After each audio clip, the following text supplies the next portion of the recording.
ایک سوال غور کریں، کیا آپ کی معاشی گرفت مضبوط ہے؟ اپنی ہاتھ کی انگلیوں کو غور سے دیکھیں اور ہمارا گراف بھی غور سے دیکھیے۔ موجودہ اخراجات جو نظر آتے ہیں ہمارے اس ہاتھ کے بنے ہوئے گراف میں، آپ کو اندازہ ہو جائے گا کہ موجودہ اخراجات آپ کے کیا ہیں۔ غور سے دیکھیں، ہاتھ میں نیچے کلائی کے پاس ایک الفاظ لکھا گیا زندگی۔ تو زندہ جو لوگ ہیں وہی کچھ کماتے ہیں، مرے ہوئے تو نہیں کماتے، نہ پاگل کماتے ہیں، نہ اپاہج کماتے ہیں۔ اصل کمانے والے لوگ وہی ہوتے ہیں جو تندرست ہوتے ہیں۔ زندگی سے انسان کو آمدنی حاصل ہوتی ہے۔ آمدنی میں سب سے پہلے انسان، جس طرح میں نے گراف میں بتایا ہے، نمبر 1 انسان کی نیڈ جو ہے وہ خوراک، زندہ رہنے کے لیے کم از کم خوراک زندہ رہنے کے لیے، یہ نمبر 1 آپ کی نیڈ ہے۔ دوسرے نمبر پہ آپ کی نیڈ ہے لباس۔ لازمی بات ہے موسم سے، گرمی سردی سے بچنے کے لیے انسان کو، شرم و حیا کے لیے انسان کو لباس کی ضرورت ہے۔ نمبر 3 غور سے دیکھیں آپ، نمبر 3 میں مکان، سر چھپانا، شیلٹر، بجلی، پانی، گیس، یہ انسان کی رہائشی ضرورتیں ہیں۔ اس کے بعد نمبر 4 دیکھیے، علاج، تعلیم اور ہنر۔ یہ انسان 4 ضرورتوں کو پورا کرنے کے لیے چوری بھی کرتا ہے۔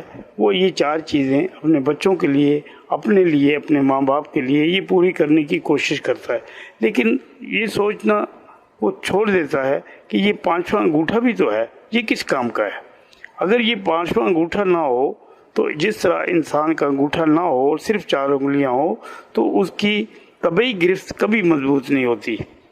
اس کی گرفت طبعی جو ہے وہ مضبوط نہیں ہوگی۔ انگوٹھا نہیں ہے تو 4 انگلیاں کتنی بھی مضبوط ہوں، ان 4 انگلیوں کو بچہ بھی کھول سکتا ہے، لیکن جب انگوٹھا ہوتا ہے تو وہ نہیں کھول سکتا کوئی بھی اس کو۔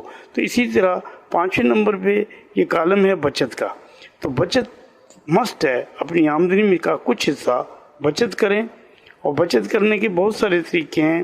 گھر میں، بینک میں شیئر خرید کر، بانڈ، پرائز بانڈ، مختلف طریقے ہیں، لیکن ایک طریقہ اور بھی ہے، اسٹیٹ لائف آف پاکستان کا بچت کا ایک طریقہ ہے، جو بیمہ زندگی خرید کے بچت کی جا سکتی ہے۔ اب یہ بچت کرنے سے کیا فائدہ ہے کہ اب موجودہ ضرورتیں تو میں نے بتا دی، اب آنے والی ضرورتیں یہ اچانک آتی ہیں، اس کا پتہ نہیں ہوتا۔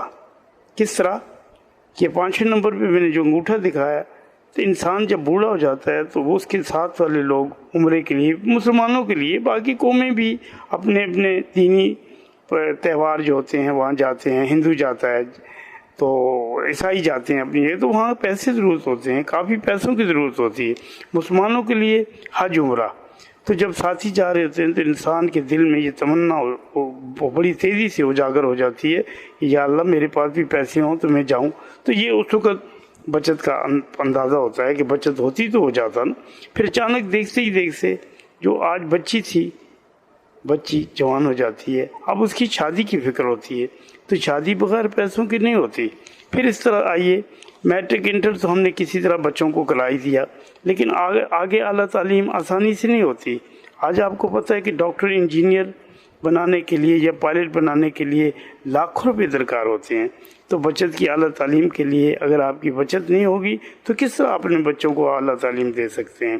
اس کے بعد آج جو مکان ماں باپ نے کمرہ، 1 کمرہ 2 کمرے دے دیے، یا میاں بیوی تھے چھوٹا سا مکان رکھا، بچے بڑے ہو رہے ہیں تو مکان کی تعمیر ضرورت ہے، پھر تعمیر کے بعد مکان، بڑا مکان چاہیے، پھر اس کی مرمت کے خرچے آتے ہیں، پھر اس کے بعد انسان اگر ساری عمر ملازمت کرتا رہتا ہے تو پھر ایک دن آتا ہے کہ وہ کہتا ہے کاش میرے پاس سرمایہ ہو تو میں اپنا کاروبار کروں۔ تو انسان کو سرمایہ کاروبار کے لیے پیسے کی ضرورت ہوتی ہے۔ اس کے بعد ایک اور چیز جو ہے وہ سب کے اوپر آنی ہے، کوئی شخص ایسا نہیں جو اس سے بچ سکے، اس کو کہتے ہیں ضرورت بڑھاپا۔ بڑھاپا جب آتا ہے تو کیا وہ اپنی اولاد کی طرف دیکھے گا؟ اولاد اپنی ضرورتیں پوری نہیں کر سکتی تو ماں باپ کی ضرورتیں کیسی پوری ہوں گی؟ اگر ماں باپ کے پاس بڑھاپے کے لیے کچھ پسنداز کی ہوئی رقم ہے تو وہ بڑھاپا اپنا باعزت طریقے سے گزار لیتے ہیں۔ اس کو میں یوں کہوں گا۔ دوسری بات ایک اور ہے کہ آدمی بلبلا ہے پانی کا، کیا بھروسہ ہے زندگانی کا؟ خدا نہ کرے اچانک انسان زندگی نے وفا نہ کی تو پھر یہ